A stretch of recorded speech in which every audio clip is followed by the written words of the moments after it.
so glad to have you with us this evening. I am your MC, Paul Dowsett, and I'm the Pocket Change Project's retrofit coach and a longtime Pocket resident, or a Pocketeer, as we like to call ourselves. I'm also the principal at Sustainable Architecture for a Healthy Planet.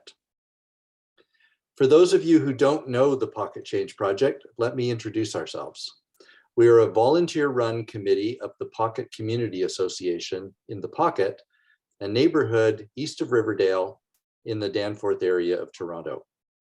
We are a group of neighbors helping neighbors, working together to reduce our individual and collective carbon footprints, so the Pocket can become a net zero community as soon as possible, and help to contribute towards achieving Toronto's net zero climate goals.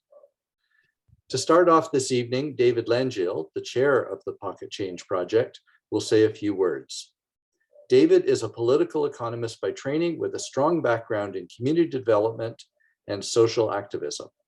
He is a longtime Pocket resident and community builder, and the founder and inspiration behind the Pocket Change Project. Over to you, David.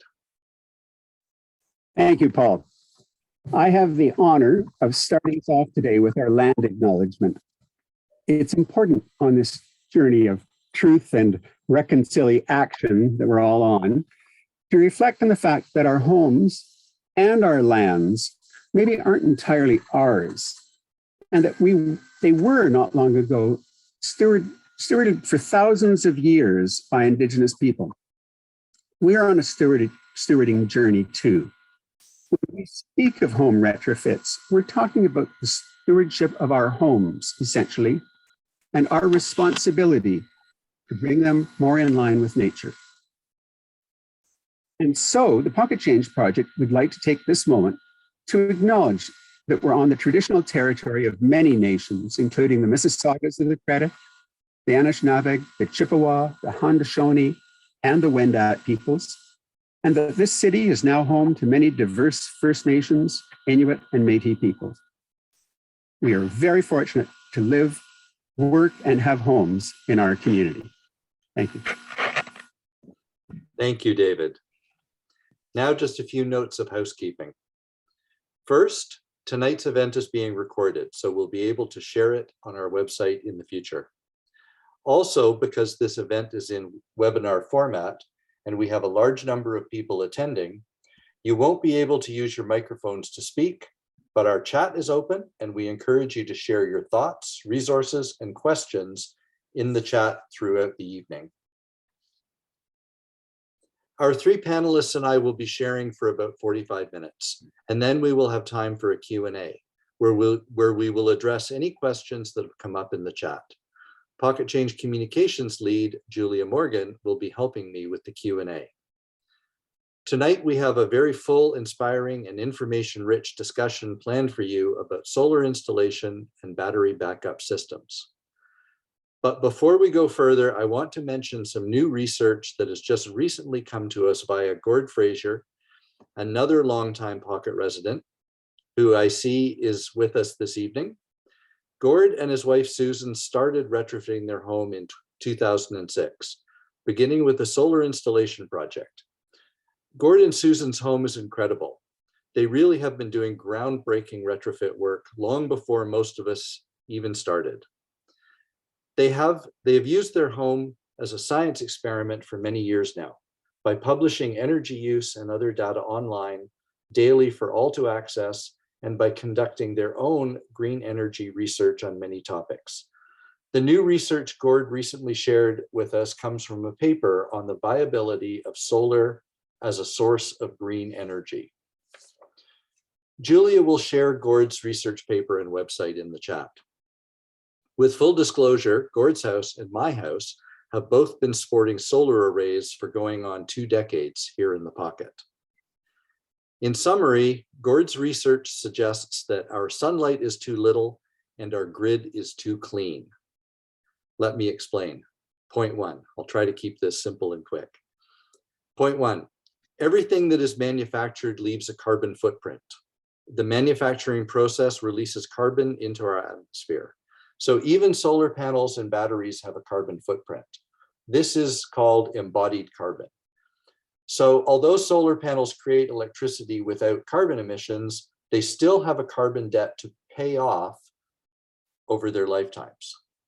Point 2, different places on our planet receive different amounts of sunlight, which means that here in Toronto, with less solar energy than, say, Arizona, but more than the Northwest Territories, as in accounting, we can calculate a certain amount of the solar panel's carbon debt for each piece of electricity or each kilowatt hour produced over the lifetime of the panel.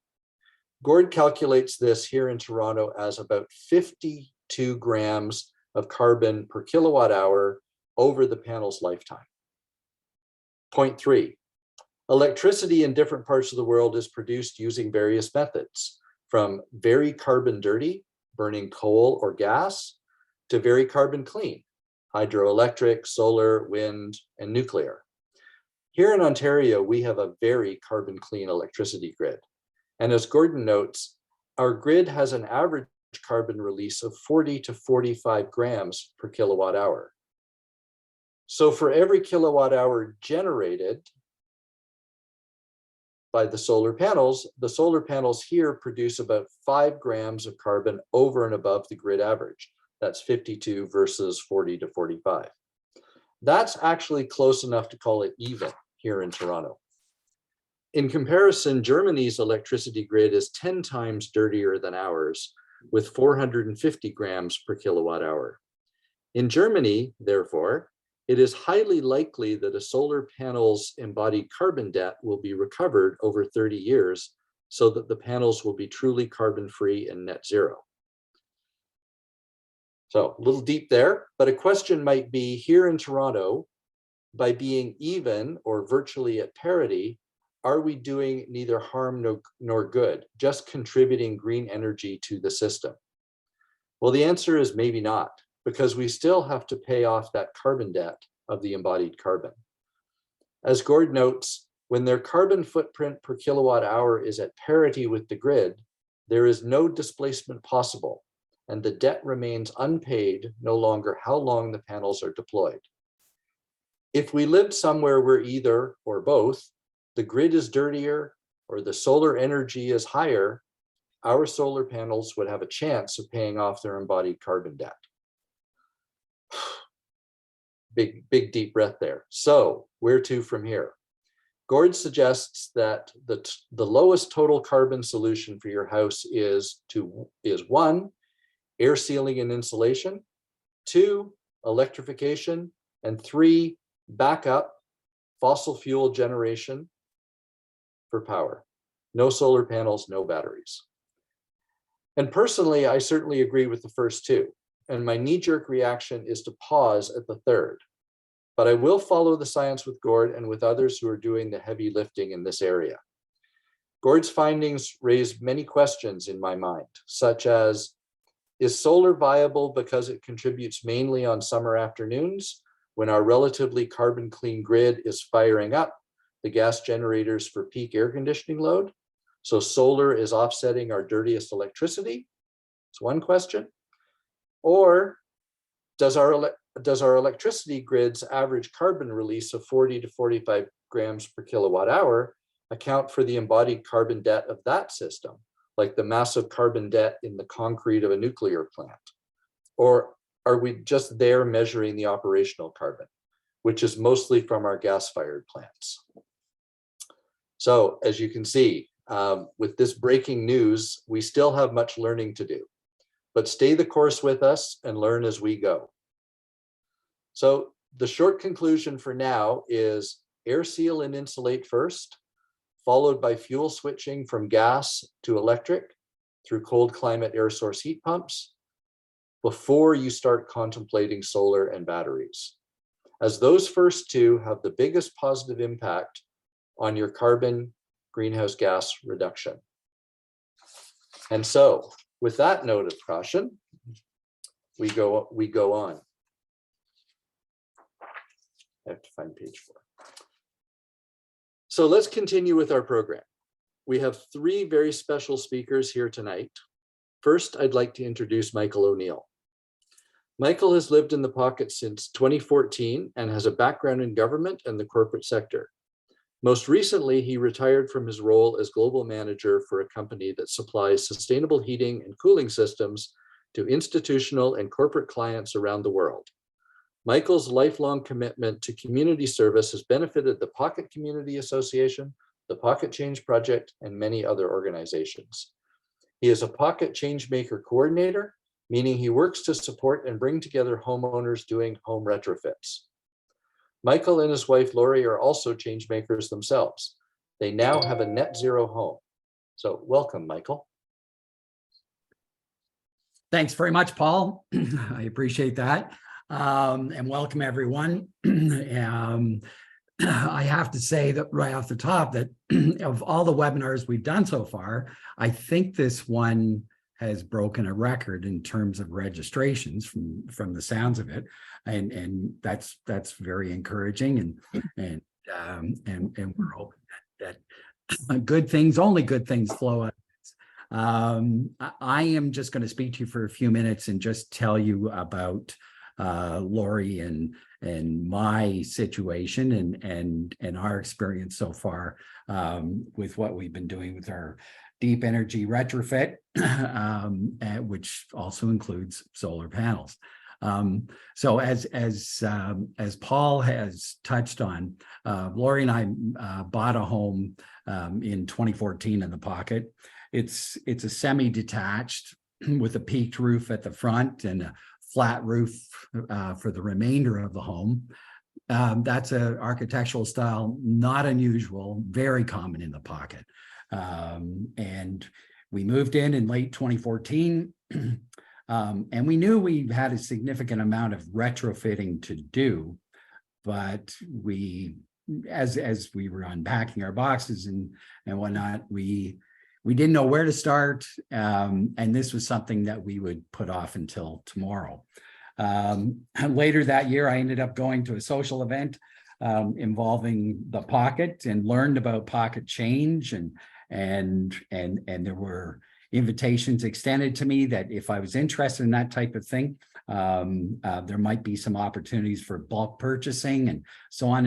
And I thought, oh my gosh, I could save money in doing this. At least take advantage of the fact that we have some volume purchasing potentially going on here. And so I thought, oh, this is great. Let's go. I'm thinking along the lines of insulation and possibly some new windows and so on. But that was about the extent of it.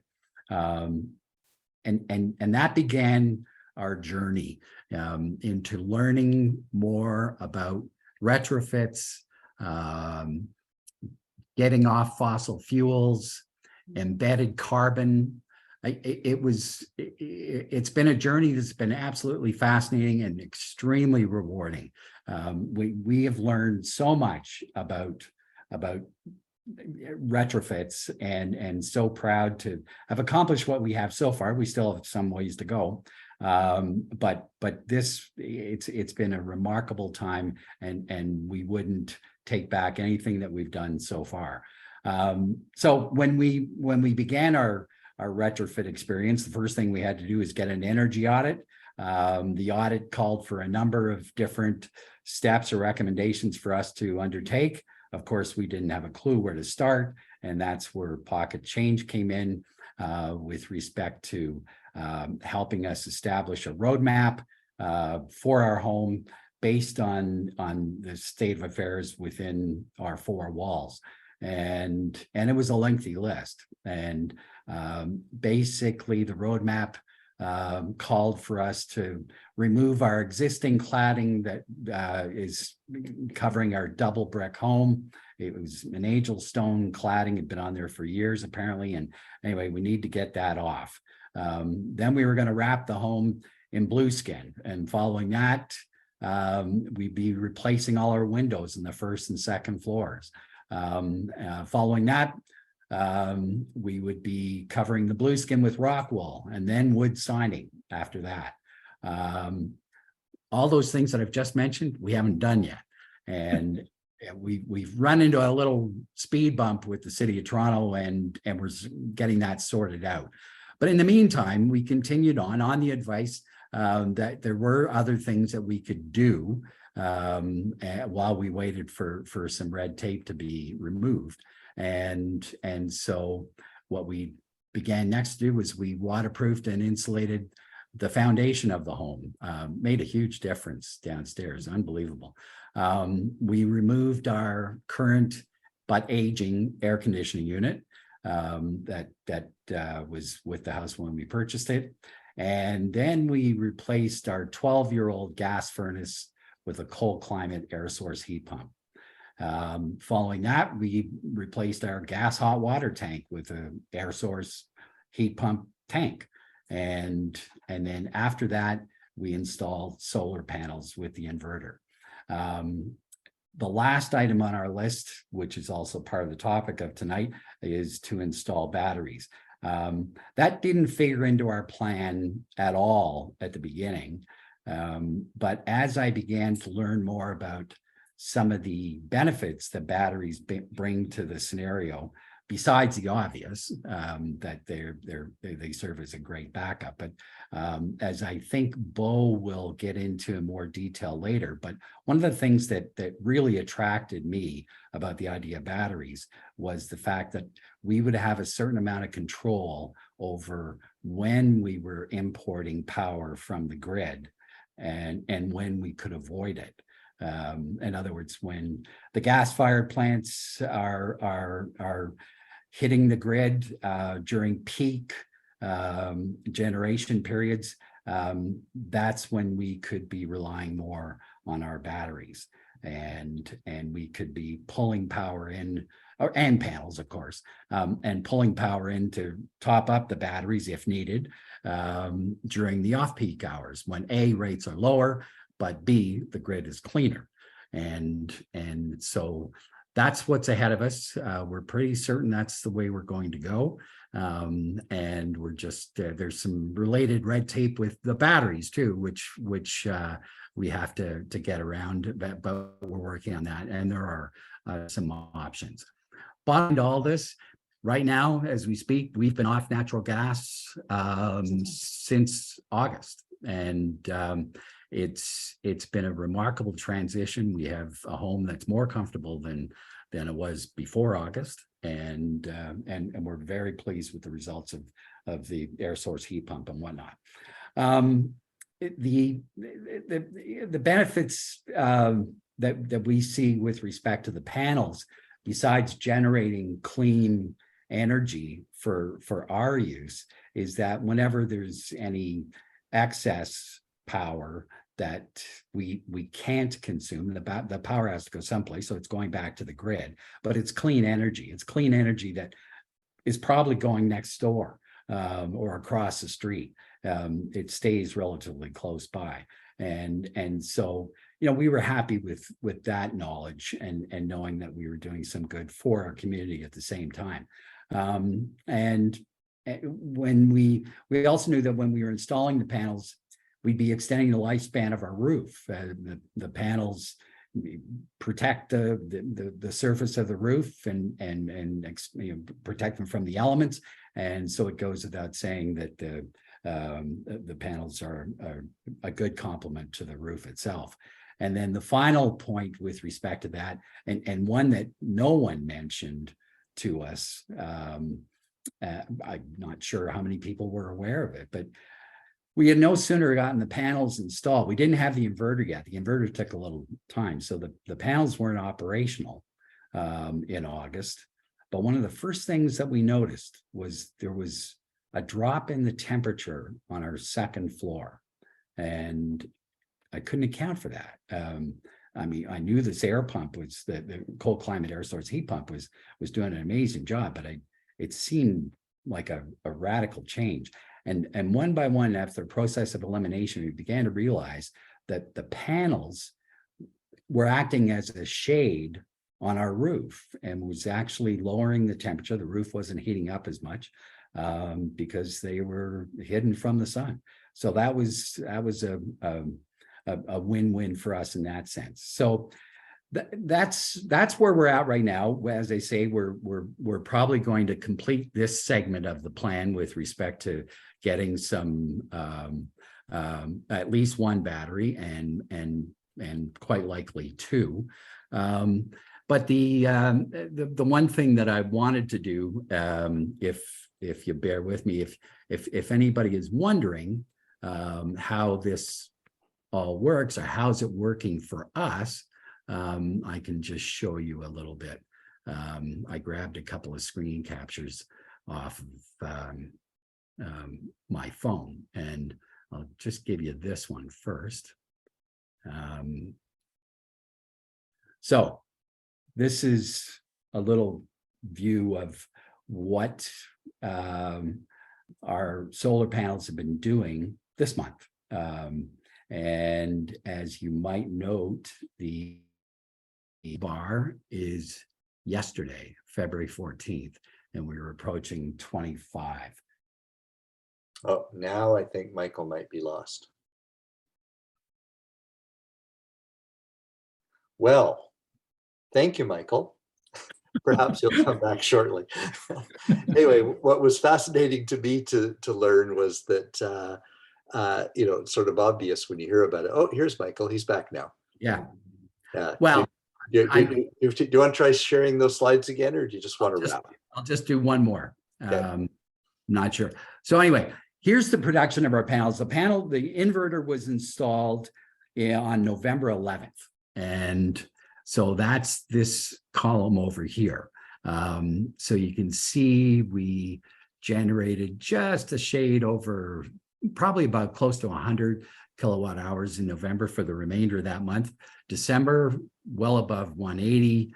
January was a bad month, and it was really slow. But February is showing a lot of promise, and we're halfway through the month, and it looks like we will probably outperform December in the not too distant future. So I will leave it at that for the moment. Paul, I will throw it back to you. Thank you, Michael. Thank you. What was fascinating to me, and so obvious when you mentioned it, is that the solar panels capture the energy from the sun before it hits your roof. So the solar panels convert that energy to electricity before your roof converts that energy into heat in your second floor. So that's fascinating. Yeah, it was great. What I also want to note to everyone is that your house is a very typical semi-detached 2-story Toronto home, absolutely typical. And these incredible things that you have done with your home, anybody can do. There's nothing extraordinary. There's nothing, not that your house is not lovely, but there's nothing special about your house. There's nothing that makes it unique from most other Toronto houses. It's a very, very common Toronto house in the best possible way. So thank you, Michael. I now have the pleasure to introduce Beau Bedore. Beau is the founder and president of Heliotechnic, a solar and certified Tesla Powerwall installation company. Beau grew up in Northern Ontario and began his career working at a family-owned construction company. In 2011, Beau trained in solar installation and started Heliotechnic a year later, specializing in commercial, grid-connected, and remote off-grid solar installations. In 2015, he started working with Tesla, adding home battery backup systems into the mix. Beau has a wealth of knowledge, and we are very fortunate to have him with us here today. Welcome, Beau. Thank you very much. Nice to be here. And I'll just jump in here again and let you all know that Beau and I are going to try something a little bit different this evening. We're going to use an interview format for his talk, and I get to act as his interviewer. Interviewer, executioner, same sort of thing. So let me first start by asking you, Beau, how does solar fit in with a green home retrofit? Yeah, so it's a good question. As is already mentioned, there are a lot of different technologies that, air source heat pumps. I have a lot of these things in my home. They work great. air source heat pump, hot water tank, all these things, as mentioned, our grid is very green, and using electricity is going to leverage that grid that we already have. How solar fits into everything is that, let's say, for example, the entire neighborhood, your entire neighborhood, the Pocket, let's say everybody or nearly everybody that was able to put solar on the roof of their house. During peak times, you wouldn't be able to use all the power in your neighborhood. You would literally become a net exporter of that clean energy to the rest of Toronto and the surrounding areas. And during those peak times of the day, you wouldn't be responsible for consuming all that dirty power that comes during the peak times in the summer and in the winter. But especially in the summer, when the solar is peaking, is right around the time when everyone's air conditioners are peaking, and those gas plants, those gas peaker plants, are getting fired up and starting to contribute to the dirtier portion of our grid. So how it fits into the retrofit, there may be other things that have less of a carbon footprint that will have more of an impact in that way. The solar, the advantage of the solar is that you can eliminate the carbon emissions in real time, basically 100% or even a little bit more potentially. You try to zero out your electricity bill. So your bill goes up when you start electrifying, but then you can put a larger solar array at certain points, depending on the size of your roof and different factors, and you could absorb all of that electricity. So that electricity that's being produced is essentially, you're not taking advantage of any of the grid or that dirty energy that's coming onto the grid. So that's how it kind of fits into everything. The heat pump will put up your electricity bill, but then the solar can bring that bill down to nearly zero. So as far as on a budgetary kind of analysis, it's very affordable, especially with the grants and the 0% loans and different things that are being offered right now. It really helps your budget. It is affordable, and it can help you to get down to the point where you're net zero. You're not emitting carbon or consuming any carbon-based fuels for your home. Okay, thanks for that, Bo. So you spoke of producing electricity in the solar panels and using some of it yourself, sending some of it to the grid, but also at different times taking electricity from the grid as well. Is that how Ontario's net metering system works? How does all that fit together? Yeah, so basically, with renewable energies in general, they're typically intermittent. So in Ontario and most of Canada, there's an excess, sometimes 4 or 5 times as much solar energy in the summertime, spring, summer, fall, as what there is in the winter, which is next to nothing, as Michael mentioned. So there has to be a way to balance that out. So you could try to store that energy, but you can't store that amount of energy for that long period of time, to store it from summer and then store it away until the winter time.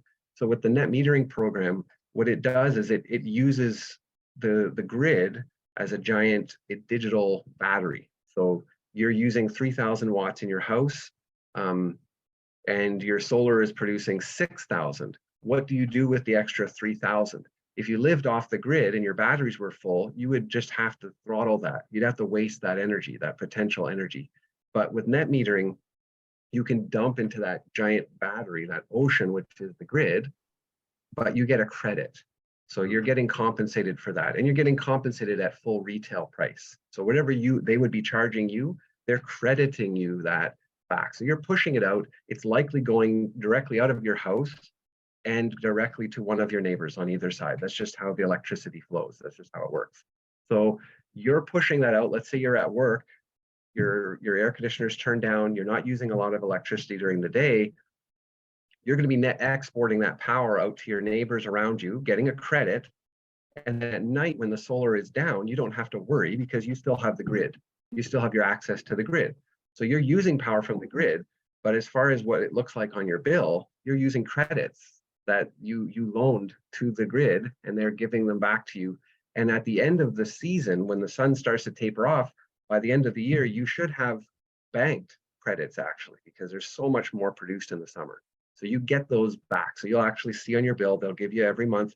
And some months you may get maybe a few account charges, but next to nothing on your bill. And that's what you're trying to do is you're averaging out that variability of that renewable energy source, the solar, you're averaging it out over a 1-year period, and you're getting the net difference. So your bill is the net difference. So it's 80% of your bill, maybe offset by the solar, 90, 100, depending on the system size, how much you use and so forth. Okay, I get it. So you're kind of a provider in the summertime, but a consumer in the wintertime. Yeah, correct. And the net metering system balances that out. So you get credit for one, and those credits are used to pay for the other. Okay, interesting. Okay, and so now that we've fleshed all that out, how does a battery backup fit now with that solar system? Yeah, okay. So maybe Julia, if you could play that first video clip, this is a bit of a visualization, just to see how the battery works. So the battery is kind of like a transmission in your vehicle, I guess you could say. It's a management system for your renewable energy. So it provides backup power in case of emergency.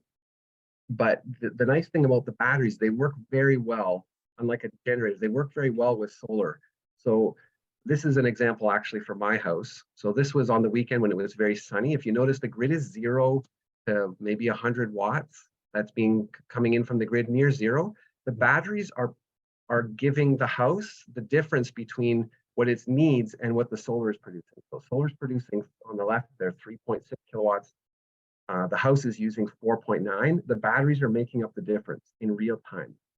So I'm not using anything from the grid. And if I want, I can set the batteries so that my house doesn't consume any grid power during peak times. And then if they recharge themselves either at night when the grid is cleaner and the energy is cheaper, or they recharge themselves in the daytime. You can set it to only charge using solar power if you want. There's different settings. And the idea is you're using the batteries to change the time to time travel, time shift when you're using your power. So you have that control. So the backup in an emergency, in an outage, that's great. But it really kind of dynamically manages the energy in your house. As far as how they save carbon emissions, now they have a large carbon footprint in the first place. The main way to get batteries and to leverage batteries is when the utility uses the batteries in large installations, for example, or when they use multiple Tesla Powerwalls or other battery backup systems to literally push the button and say, we're going to use the battery power at peak time, instead of pushing the button that says we're going to turn on a gas plant and fire up this gas plant to deal with this peak load. So that's where a battery can be offsetting 100%, carbon emitting energy, right? It really, when we're in our homes, the only way we know when the grid is dirty is we can kind of guess by on our bill when peak rates are, right? When peak time is, technically that's when they have to fire up the extra energy and extra capacity that's on the grid, which is natural gas in Ontario. So as far as home retrofit, if your primary focus is offsetting carbon, the batteries are going to do a portion of that. Again, they have their own carbon footprint. I wouldn't say it's the first thing that someone should consider. I think solar would be definitely in front of batteries, and of course the other technologies need to be considered as well.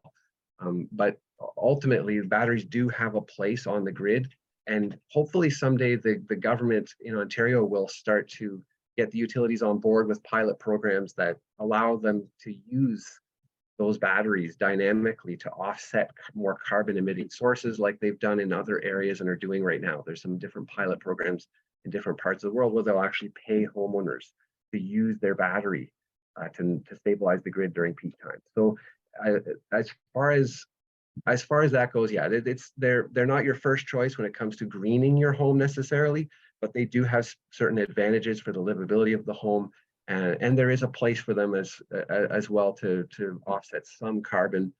But like I said, there's other options that are probably more potent at that. Okay, so the batteries not only provide backup power if the grid goes down, but you can also use them, as you say, dynamically during the day so that you're not paying the highest rate cost. You're charging the batteries at the lowest rate cost and then using the battery when you don't need to be bringing in the grid electricity at the higher rate. That's interesting. Next question I have for you. So other than their first name should be Bo, what tips can you offer people on selecting a good solar installer? Yeah, so I'll be as unbiased as I can about this. I promise. So in Ontario, there have been a lot of companies that come in and they are really just a sales company. There's a lot of money, they have investors, they set up a big sales team, they're excellent at marketing, they're cold calling people, and so forth. And then what they do is after they've got a large pool of people signed up, got deposits, then they start looking around for people to install those systems. They don't necessarily have those people on payroll, and so they don't really have control over the quality of the installation. So that's what I would say is the biggest thing to watch out for when it comes to selecting a company in Ontario specifically. See, in the United States, they have national companies, many large national companies. We don't even have one that's Ontario-wide, really. So the biggest company is not necessarily going to give you the best results. That's one thing I would say is a little bit counterintuitive, but that's usually been the case over the last 10 or so years that I've been in solar, because I did a lot of installs for some of these companies, and I saw that they oftentimes tended to try to pressure us to cut corners on a lot of these different projects. So that's one thing I would say to watch out for. Does the company make efforts to source things locally? Because that does cut down the carbon footprint of the installation.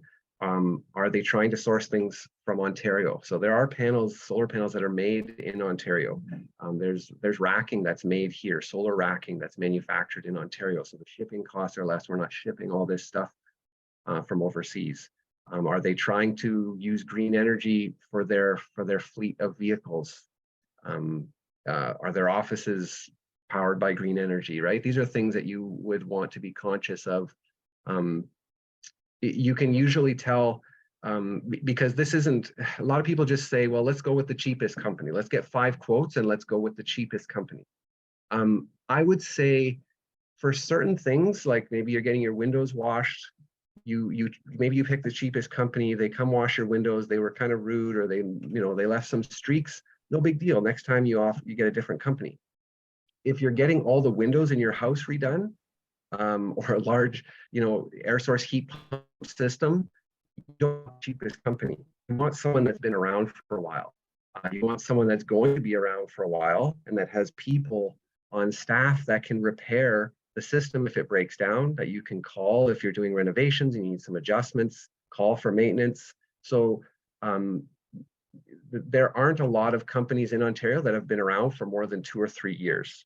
They'll oftentimes say they have decades of experience. I'm not sure how what the rationale is on that, but you need someone that's been around for a while, because this system is going to be like, the panels are warranted for 25 years. They'll last for more than that, and they do. You need someone that's going to be there, that's going to be able to back up their workmanship warranty. What is their workmanship warranty? These are the types of things, you can ask like, hey, can I talk to the owner of the company? That's how you know it's a sales-based company or an owner-operated or family business, kind of family-run company. So those are some of the things I would say are good to look for when it comes specifically to solar, just because of the type of investment. It's not as fancy as new windows or siding or an interior remodel, but you want to be with a company where the people you're dealing with, it's a comfortable relationship. You have trust in them. They're honest and upfront about the facts. They should be knowledgeable about things. So you know that you're not talking just to a salesperson, that you're just a number. So I would say those are the things in Ontario specifically that you have to watch out for. You're going to be working with this company during a several month period for the installation, the paperwork, and possibly down the road, right? You may be adding on to the system in the future. We often go back, people want to re-roof, or they need to do a renovation on their house, and we have to remove panels and then put them back on, right? So those are some of the things I would say, just bullet points, just to look out for. Okay, awesome. That's very helpful. And we just have time for our last question. So what should people expect during a solar installation project and afterwards? You can just wrap it all up with that. Yeah, so in the city of Toronto, Toronto Hydro is one of the longest wait times for their paperwork. It's just a large city. So you're going to expect at least 3 or 4 months, at least, with the paperwork on that side. The building department's usually not as much of an issue as it is for like siding and other renovations. So I would say you're just expect that wait time. Then the installation can happen. Usually the installation could be done within a few days. You know, if there's weather, maybe it takes 5 business days during a week or spread over 2 weeks because there's gaps, but usually 2 or 3, 4 days tops. So most of the installation's done, a day for the electrical. There's an electrical inspection that needs to take place. And then the system can be fired up, and then you're again waiting for Toronto Hydro to hook up your meter that keeps track of your credits. So all in all, it's usually 5 to 6 month process at a minimum. So keep that in mind. It's not, it's very front loaded on the waiting. You're just waiting for paperwork and signing things and filling things out. And then at the end, you know, a bunch of things happen and you get your system up and running. So keep that in mind. Once the system's up and running, a lot of people ask about maintenance and things. There isn't really scheduled maintenance with solar panels. You don't have to wash them regularly unless you live in an area where there's lots of dust or something excessive. It's designed to go in and be pretty much maintenance free. But if you have any concerns over the time, the company that installed it should be able to come, you know, every couple of years, maybe just do a quick inspection and should be able to help you with that. But that's basically the hardest part, is just getting to that point where you can start the installation. Once the installation is done and get through all the red tape and the paperwork, you get to see your system, you get to monitor it online, and you get to start to see kind of the benefits of the system on your hydro bill.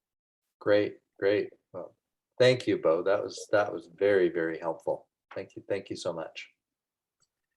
And next up, I'd like to welcome Craig Jasmine. So Craig was the co-founder of the Pocket's original committee focused on energy and the environment, which evolved into today's Pocket Change project. A longtime solar enthusiast and early adopter, Craig enjoys sharing his knowledge and personal experience with solar with others. His contributions as a long-term board member of the Society of Motion Picture and Television Engineers included motivating the broadcast and production industry to become more sustainable. Thank you, Craig. Craig is an engineer at CBC Radio-Canada and a longtime Pocket resident. Take it away, Craig. All right, thanks, Paul. Yeah, and I want to just shout out to Gord. It was me and Gord who originally started the energy committee in our neighborhood, like, I don't know, 15 years ago or something. Anyway, it's been a long ride. Yeah, so what I want to talk about today, and I'll also show slides in a second, is just a little bit of a hybrid option between a full battery system and just a grid tied or grid connected system that doesn't have batteries. It has some limitations, but it is just, in my opinion, a nice option. So I'm just going to share my screen. Put that thing on. Hit the button. Okay. Perfect. So yeah, you can see it. Great. Yep. All right, go my next slide. Okay, so I won't go into too much detail, but this is your typical system that's what we call grid connected or grid tied.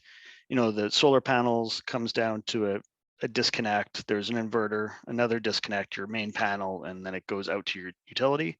They don't always look like this. Sometimes you use microinverters and stuff, but these are the basic kind of building blocks of a typical system that's just grid connected. So here's a basic building block of a system that has batteries. So as you can see, it's a little bit more complicated. You've got a charge controller, you have your batteries down here, you've got two-way kind of communication between these two systems, different inverter. But the main thing to note here is you have a special panel where you put your loads that are basically going to work when the grid goes down. So if you, so I think the thing that bothered me the most as a homeowner was if I bought a system like this, it doesn't actually help me when the grid goes down. So it's a bit, I don't know, like as a homeowner, I was like, I have these panels, but I can't actually use them. And it's mostly a safety issue. The inverter will automatically shut down when it loses the grid in order to protect a hydro worker that might be working down there. So they have this kind of limitation, right? Mhm. So one piece of technology that I ran across, and I'll come back to that in a second, is something called a secure power supply. So it's a bit of a hybrid.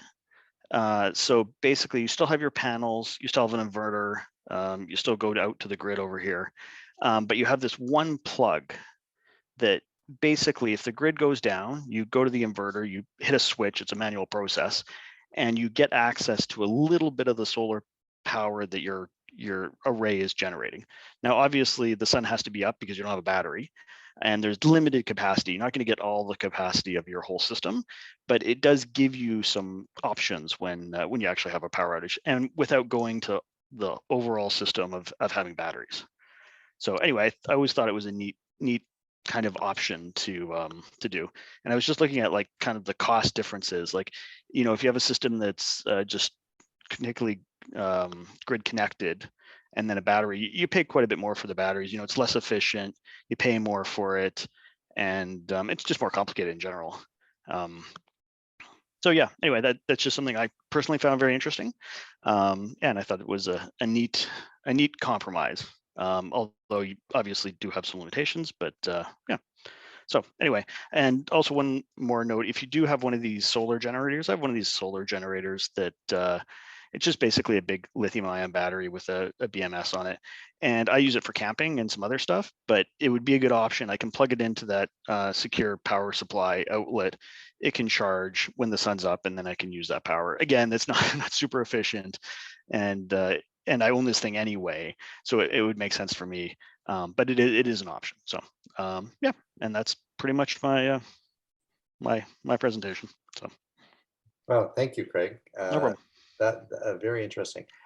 One question I have is, so what sort of items in your house would you consider connecting to that Yeah. uh, So battery yeah, connected for me, it's critical load. So my internet access is a big one. That's kind of top on the list. I have young children, and they would Got to get to well, TikTok? yeah, exactly. The lynch mob would be coming to get me if that one's not working. The next one is if I have a fridge. If it's winter, I'm putting myself outside somewhere safe so no critters can get it. But if it's summer, I want to keep a fridge going. I have a tankless hot water system and a solar hot water system. So if I can keep those two running, because the tankless runs on gas and the solar runs on sunlight. So if I can keep those pumps going and stuff, that helps me. And the other one is, and it's not technically 100% legal, but I have set up my house so I could run my furnace off an external supply if I needed to. So those would be the main loads. So the furnace needs the electronic ignition, and the blower motors need power, even though it uses gas. So with furnaces, you're kind of reliable on two utilities, which is not very resilient. So yeah, so those are the main loads I put on it. Maybe some cell-phone chargers and maybe a lighter too. So Oh, okay. That just prompted another question, Craig. yeah, sorry. Okay, we live in Canada. We have winter. The grid is notorious for going down in the winter.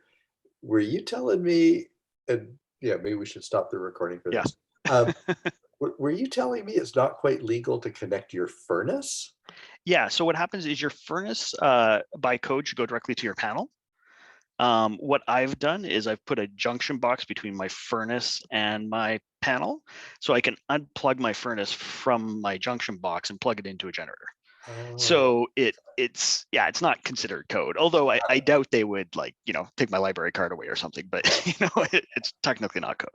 So fascinating that yeah. here in Canada that we're not allowed to make our home heating resilient.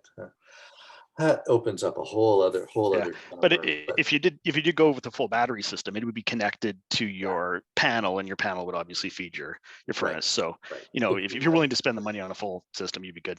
Oh, good, because that's Yeah, what we're here to do. We're here to do things properly, and we yeah, won't out you, Craig. Sorry for asking that yeah. question. No worries. It's all good. Anyhow, thank you so much, Craig. All right, course. we appear to be right on schedule, shockingly, and it's now time for the questions and answers. So, Julia, Yes, you can great. help us to field some questions, and maybe we'll try to direct them at the panelists. Sounds good. Okay, so thanks everybody for such great questions. We have tons of them. I'm going to prioritize the ones that are about solar. There's quite a few about other topics, and air source heat pumps. I put a link to that in the chat. And let's get right into it and get to as many of them as we can. So one from Andrew: how did your panels, he was asking when Michael was speaking, attach to your flat roof, and how did you protect that from damage? Well, since Bo was the one that did it, I'd rather he answer this. Yeah, so that is a good question. So we do a lot of work in Toronto, and that typical flat roof mixed with pitch roofs. So we've developed a system where we're able to span over the center part of the roof and put the footings all around the perimeter of the roof and float over the center with the panel. So there's only weight on the load-bearing walls around the perimeter where the roof is highest.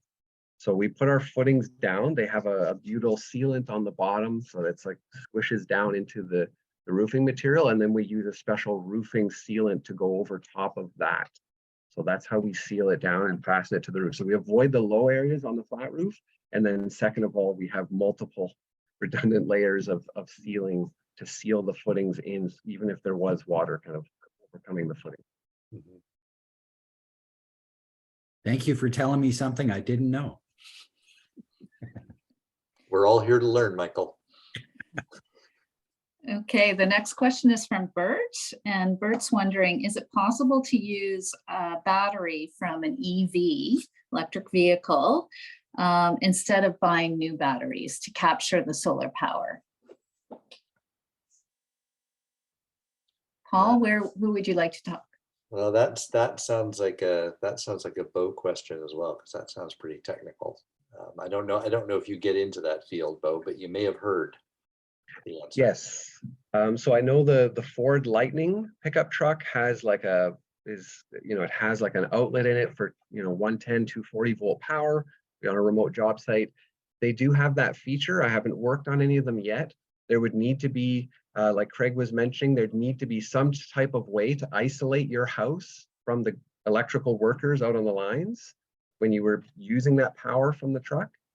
Like you can't just backfeed power into the grid during an outage because everyone expects it to be down.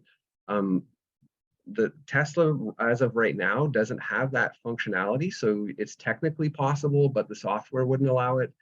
Other manufacturers, I think, when the batteries get more resilient and they know that they're going to last, I think that will become more of a thing.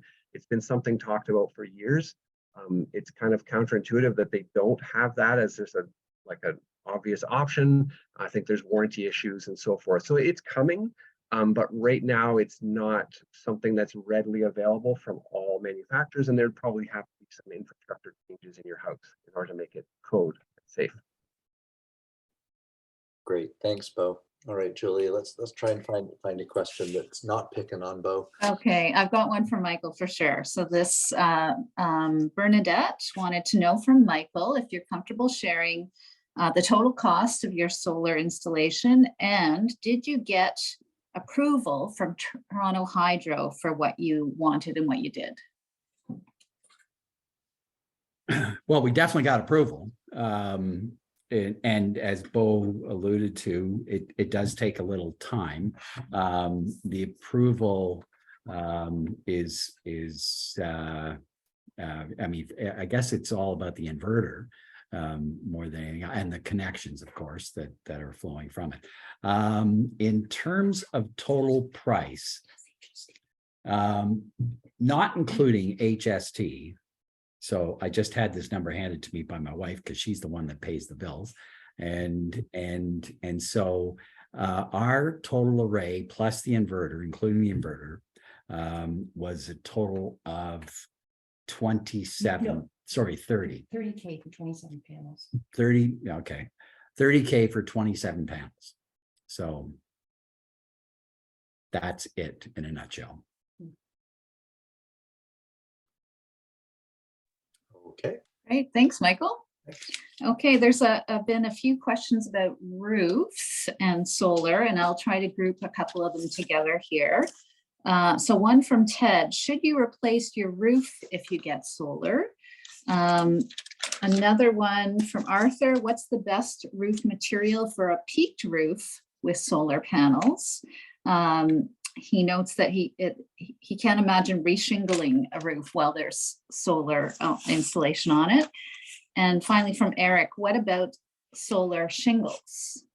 So who's our roofing expert? I think that's probably you, Bo.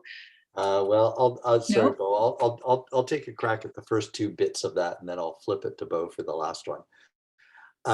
So, the question is, should you, redo your roof before solar? Yeah, that just makes sense. Otherwise, when you need to redo your roof relatively shortly after installing the solar, you have to remove all the solar and then put it all back. So yes, it makes sense to redo your roof before installing solar. And then the best material, well, I am always going to side that the best material is a steel roof, a lifetime roof. I personally don't like asphalt shingles. They are made with bitumen. Our purpose here in the Pocket Change Project is to reduce carbon emissions. So introducing bitumen to the mix is not reducing carbon. That is a petroleum product. As well as shingles, asphalt shingles need to be replaced much more often. So the old ones just go to landfill. And so that's not really a good idea either. In as much as we mentioned with Michael's roof, the solar panels shade the roof, so they will help the shingles to last longer. And I'll ask Bo to back up this last statement I'm going to make. If the panels are close to the shingles, the back of the panels get quite hot. So then the shingles start curling prematurely and needing to be replaced, which is a costly endeavor to remove and reinstall the panels. So I would suggest you go with a metal roof, a lifetime roof, instead of shingles. Now for the solar tiles on the roof, I think the brand name of those is the Tesla tiles. And Bo, you're working closely with Tesla on these issues. Where are they at with those? Yeah, so they were actually we were working with them to try to get them into Canada. I've had a tough time because it's a complex installation. I've done a lot of steel roofing, steel tile, shingling, flat roofing, all kinds of roofing, and combining roofing with solar and then hooking up the electrical. Most roofing companies in Canada don't have electricians or solar installers on staff. So they're not coming in the foreseeable future to Canada. They're great because they're serving two purposes. They're providing roofing and they're providing the solar, so you can cover more surface area of the roof, but it comes at a cost. That coating that makes them look really nice also eliminates a lot of the sun that would be going into the panel. So they're much less efficient per square foot, per square inch than a normal classic solar panel. So there's always a trade-off with the aesthetics. It just lets less sunlight come in. So like I said, I do like the solar glass. The other manufacturers that I've seen, and I haven't really loved the specs on them personally.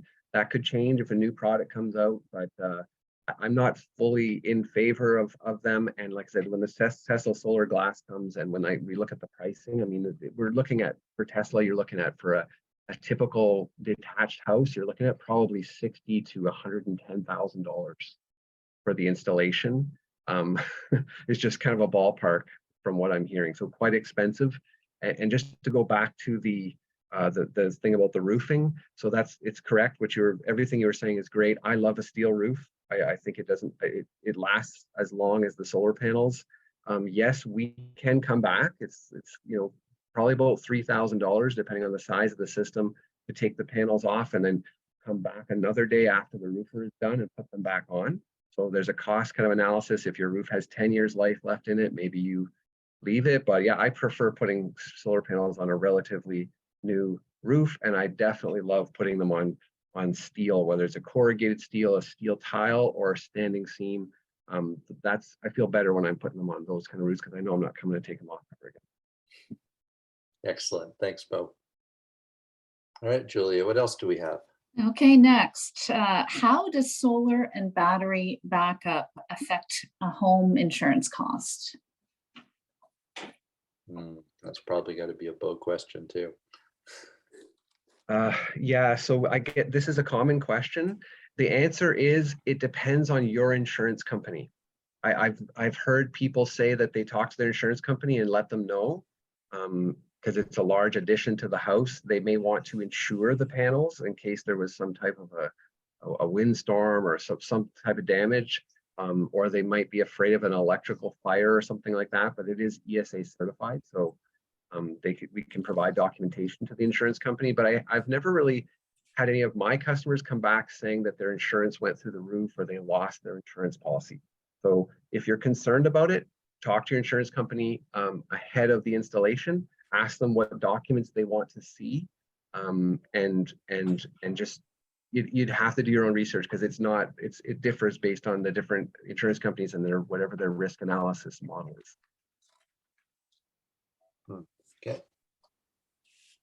Okay, so I have a few questions about backup batteries. One is, what is the general cost of backup batteries? Another, how long do they last? And a third one about cost per kilowatt hour and lifetime of the batteries. So I guess I'll answer this one. Yeah, Bo. So right now, the cheapest lithium, like home lithium batteries, are the Tesla Powerwall. For when you compare what you're getting, or for the price. So the battery itself is around, right now, is currently $9,750. Tesla's business model doesn't allow me to sell the batteries. You purchase them directly from basically Tesla Energy Canada. So there's no markup on them, and that's probably part of the reason why they're so much cheaper. But they're about 20 to 30% cheaper than an equivalent competitor. So that could change. I'm not like I'll install anything that a customer tells me, but I have to let them know that it's not necessarily going to be cheaper to go with another company. So the battery itself is, let's say it's $10,000 for a 13.5 kilowatt hour battery. Okay, so $10,000, nice even number, 13.5 kilowatt hours. Their competitors are $10,000 to $12,000 for a 10 kilowatt hour battery, right? And then the Tesla batteries are unique in that they are in a water jacket, so they've got a little radiator. They're thermally controlled. That's something they borrow from the car technology, so that's a benefit. And then they come with an inverter, so there's kind of like an all-in-one package. So you're not just getting the battery; you're getting a battery with the inverter, and then you need to buy the auto transfer switch. And there's a lot of wiring, electrical permits, and that's kind of a lot of it. It's very involved to do the installation. So it's battery, about $1,500 to $1,700 for the auto transfer switch. And if you buy multiple batteries, you're only buying that one initial transfer switch. So a single Tesla Powerwall installation is probably $17,000 to $18,000 when you count all the ESA and inspection fees, the electrical work, and then the raw material from Tesla. So the raw materials may be $12,000, $13,000. And then the rest is all installation, some material, and a lot of inspection costs and so forth. Oh, Okay. and durability. Yeah, sorry, durability. The Tesla batteries come with a 10-year unlimited cycle warranty. Lithium batteries are quite resilient. So, they could last a lot longer and still be usable for quite a bit longer, but they do come with a 10-year unlimited cycle warranty. Other manufacturers don't have quite as good a warranty, but it's similar. All right, thank you. The next question is asking for somebody to look in a crystal ball. So will hydro rates surge in Canada like they are currently in Europe? And the questioner is noting that may make the cost of solar more attractive. Hmm. So I'm gonna pick on Michael for that one. See if Michael's crystal ball is working today.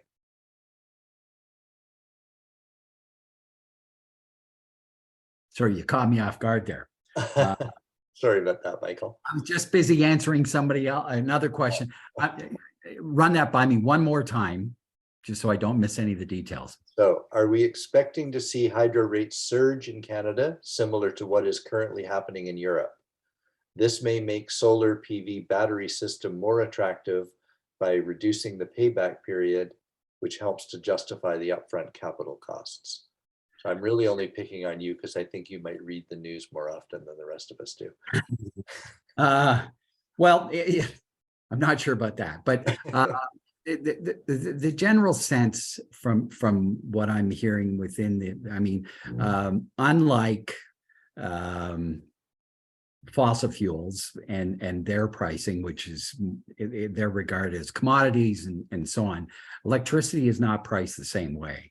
There is an issue in Europe right now with respect to what's been going on, with respect to the Ukraine and so on. There's been it's a very tumultuous situation there right now in terms of energy provisions and scrambling to get that. So it has had an adverse effect on electricity rates. Obviously, we don't face any of those kinds of challenges here, but we do have others. And as there is more demand on the grid, there is an expectation that the rates are going to rise. By how much? It's too early to say, but I don't think anybody in the industry or government is expecting it to remain the same. But no one is venturing to project or predict what we might see in the next 12, 24 months. But there will be an increase, as there is with most other things. But will we experience or see anything that along the lines of natural gas? No, the expectation is it won't be anywhere near as severe as that. So what you're saying there, Michael, is that's another good reason to get off natural gas and get on electricity. Well, I mean, there is that reason. I mean, I know. I mean, one of the major reasons that I feel personally very strongly about is that we are. I mean, I'm not thinking so much about what the price of electricity is going to be doing over the next couple of years, but I am thinking about what the quality of the grid is going to be. And it's not going to get any cleaner, and it is going to get dirtier. We know that. And that's a very compelling reason for me to get away from the grid as much as I can anyway. Mm-hmm. That might change the calculations that we mentioned right at the top of the webinar. That might change that balance of that payback of the carbon debt of solar panels may happen faster when our grid gets dirtier. That is really not something to hope for. No, but it can't be ignored. But it can't be ignored. Exactly. We have to work in the reality that we've got around us. Precisely. Okay. Thanks, Julia. What's up? What's next? Okay, this one's from Zane, who asked, does it make sense to basically get off gas to change from a natural gas furnace to go electric if you're installing a solar system? Short answer is yes. Longer answer, let's throw this one to Craig. Yeah, so I think our general belief is just as the PCA committee is that you want to seal first, right? Mm-hmm. So obviously you have to seal your house first before you go off of gas and go to a heat pump if you're going to make the heat pump make sense. Mm-hmm. So seal first, heat pump next, and then after that, if it makes sense for you, then you can look at solar. But that's my opinion. and that falls in line with exactly what we're preaching here at Pocket Change and what I've learned in my career over decades of doing this. Reduce your energy demand first, fuel switch second, and then after that, look at supplementing that electrical supply. So Mhm. that's the order to put them in. Great. Thanks, Craig. No problem. Julia? Okay, so Jeff Otto asks, how much space is required for setup of things like an inverter and batteries if desired? All right, back to Bo, please. Yeah, so the inverters, especially the ones that we use now, they've gotten much smaller, much smaller. 10 kilowatt inverter, similar to what like Michael's, I think it's almost that size. It was hard. You almost needed 2 people to lift it up onto the wall to mount it. Now they're about, they're about the size, I say, like, I don't know, 2 like boot boxes or maybe 3 shoe boxes in size. They don't stick very far off the wall. They're not very heavy. So the inverter oftentimes goes right next to the electrical meter. And then there's a disconnect switch that's about the size of 1 shoe box that goes, it has to be near the meter. The inverter can go inside the house in the electrical room. So as far as space on the ground, there's not really a lot of footprint. There's just those 2 devices that you're going to see. One of them has to be outside. The other one could be put indoors next to the electrical panel for if that's what you wanted, or if that's what made sense. The batteries, Tesla batteries are designed to be like mounted up against the wall, so they can be hung up about 1 foot or 2 feet off the floor if needed, or you can stack them outwards. But they're about 6 inches thick. They're less than 3 feet wide, like they're 30 inches wide, and they're less than 4 feet tall. So if you can imagine that, it's just kind of just below your chest high, and just about that wide, and they're only 6 inches. So you could easily put them somewhere where you have to walk by and you probably wouldn't notice that they're there. But that's the basic footprint. It's not really a major consideration when we do most jobs. In Toronto, some houses are very tight for space. The machine room is very small. There is siting issues with the Electrical Safety Authority as far as batteries and where they can go in a house. That's a whole other issue that we have to look in on it site by site. But the solar is not really a consideration for space typically. Great, thanks, Bo. And that's of course the space for the equipment inside the house. The solar panels on the roof cover quite a bit of acreage there, as much as you possibly can outside the shade of trees. So good, thank you. Julia. Yes, okay, next up, Alan, this is somewhat related. What is your opinion of the growing amount of do-it-yourself solar battery products like controllers and storage that we could install after a pro solar installation?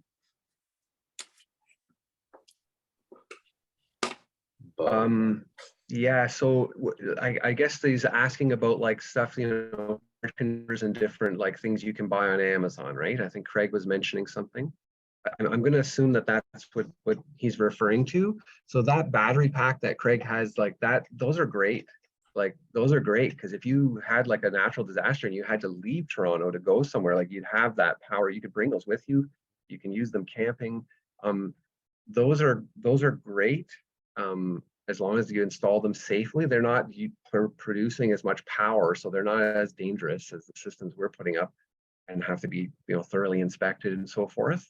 So I don't think I don't think there's anything wrong with that. I think any solar is better than none, because as soon as someone sees this, how it works, and they understand it, they're more likely to, now they understand it better, so they'll do it more in the future. And the other thing I would say though is that if you compare a solar panel at Canadian Tire to like a small camping one compared to the ones that we are putting on roofs, which are commercial grade panels, the cost is like 5 to 7 times as much per watt for the Canadian Tire panel as for the one we have. So if you're looking at like bang for your buck, kind of like how much is this going to cost me versus what I'm going to get, it may fit your budget, but overall, if you're trying to make an impact on how much energy you're using in your house and offsetting with solar, those things just aren't going to be powerful enough typically to do a significant amount. They're great to do something. They're great for camping or for emergencies, but it's not going to you're not going to notice it necessarily on your hydro bill. And it's probably not that cost effective. So not bad, but if you really want to make an impact, you need to go with the industrial grade system. Okay, so somebody would like to know, can I link an air source heat pump directly to my solar system? Okay, so again, it sounds nice. There are companies that do make heat pump kind of air conditioning units. I've looked into them before that are just literally directly run off of a solar panel. I don't know that it's something you could definitely try if you wanted to look into that and see. It usually makes sense. Again, it's just the economy of scale. When you get a larger size system, like a home size system like what we install, it would be cheaper to buy that system and hook a normal air source heat pump into just your house and run it from that solar that's coming in, rather than trying to make like a dedicated unit that's running directly off of it. Now, again, there could be, I don't know every product on the market. There could be, like I said, I've looked into them before. There could be new products that are coming on that are more cost effective, but again, typically, just because of the economies of scale, hooking up a whole home solar and then hooking the heat pump, just standard heat pump into your house, is usually going to be cheaper. But again, people are welcome to experiment with whatever they want on their own if they want to give that a try. But we don't really get into that.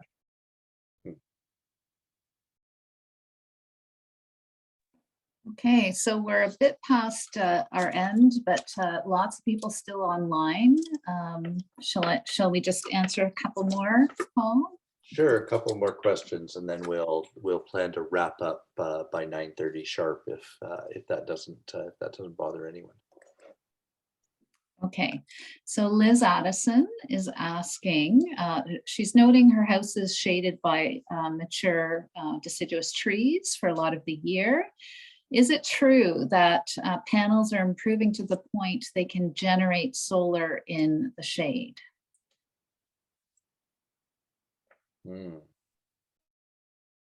Any ideas, Bo?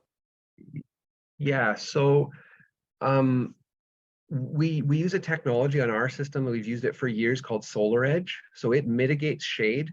So in the older systems, like a string inverter, when one panel in a string gets shaded, it severely cuts off the production of the entire string or that section or that circuit. So in that case, you could almost shut the whole system down with just a few leaves or some just minor shading. So there's things to mitigate that, electronics.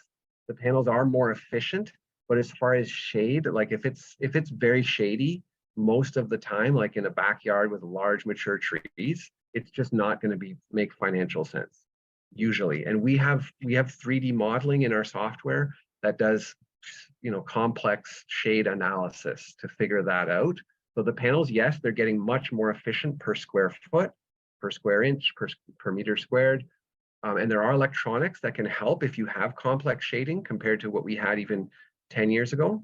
But overall, you're gonna want to do a thorough shade analysis if you have complex shading in your yard. That's just kind of the right thing to do from a solar company, and you want to be asking for that as a consumer as well. Mm-hmm.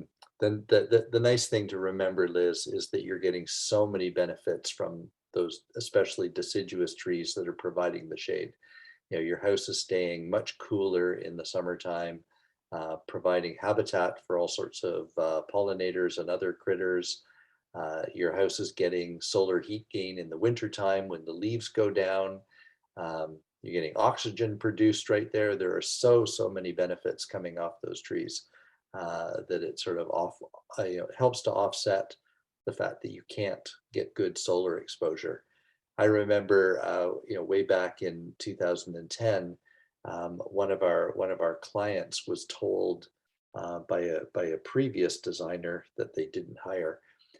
Their house had an enormous oak tree to the south that completely shaded the house, and they were wanting to do solar, and so the previous designer encouraged them to cut down the 120-year-old oak tree so that they could get good solar access.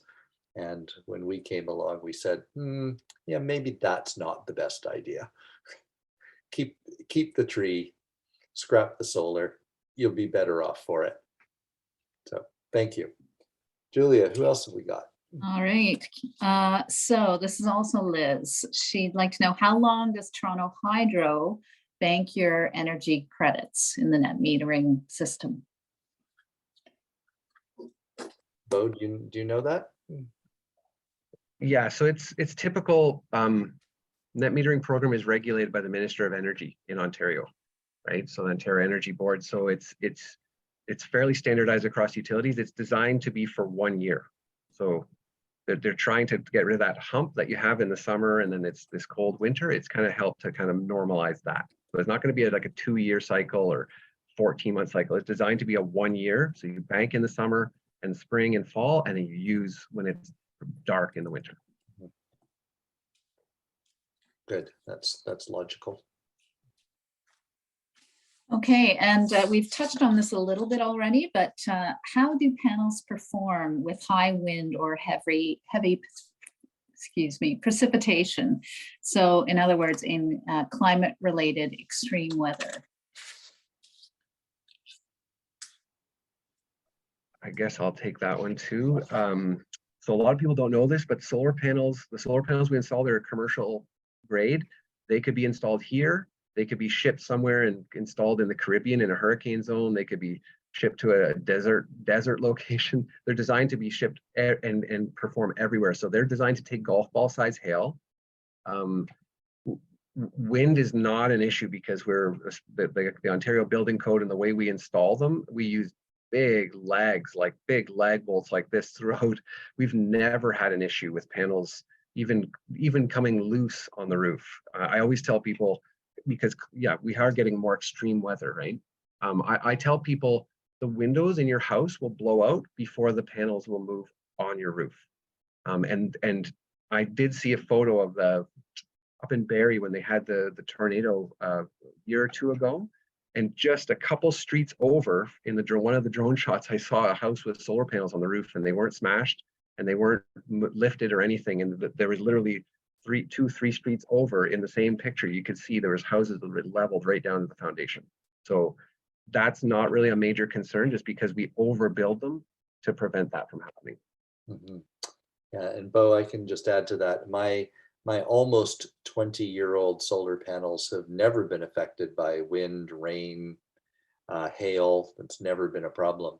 The only thing that affects them, and it's surprisingly quick, the only thing that affects them is snow cover. And what I find absolutely amazing is, all they need is to expose the tiniest little corner of black to the sun when it comes out, and how quickly the snow is just melted off the entire panel. So, although they do get covered in snow, as soon as the sun comes out, it just melts that snow off so fast. So not really a problem either. Thanks, Julia. Do we have one more and then we'll wrap? Someone is asking, are there ways to do solar power and battery backup on an extremely tight budget? And asking about grants and rebates in relation to that. Maybe Craig's system might be, maybe Craig would like to deal with that. Sure. My system is kind of a hybrid. It's a compromise. You don't get the full functionality of a battery system. And I think if you are going to do it, I think you do it right. Like, if you want to save money, buy an inverter that's capable of doing batteries and don't get the batteries. And then when the time comes, get the batteries. So, I think if you're going to do it, you're going to do it right. In Ontario, everything is like permitted and checked, and it's totally worth. Unfortunately, there's not a lot of corners you can cut without compromising the system, in my opinion. So, yeah. Great. Unless it's an off-grid cottage or something interesting like that, and you're not connected to the grid, there's a little bit more flexibility there. But even then, you should always have your stuff inspected and checked. So, yeah, I don't see any real cheap options. Unfortunately. Asking for the DIY version, I remember of the pool heater that my dad made when I was a teenager. He snaked black pipe on the south-facing roof of the house and basically had a pump that ran the pool water through that black pipe. It sure was ugly, but it did work. Anyhow, so thank you so much, Craig, and thank you to all of our wonderful panelists, and thank you to all of the people who've joined this webinar this evening.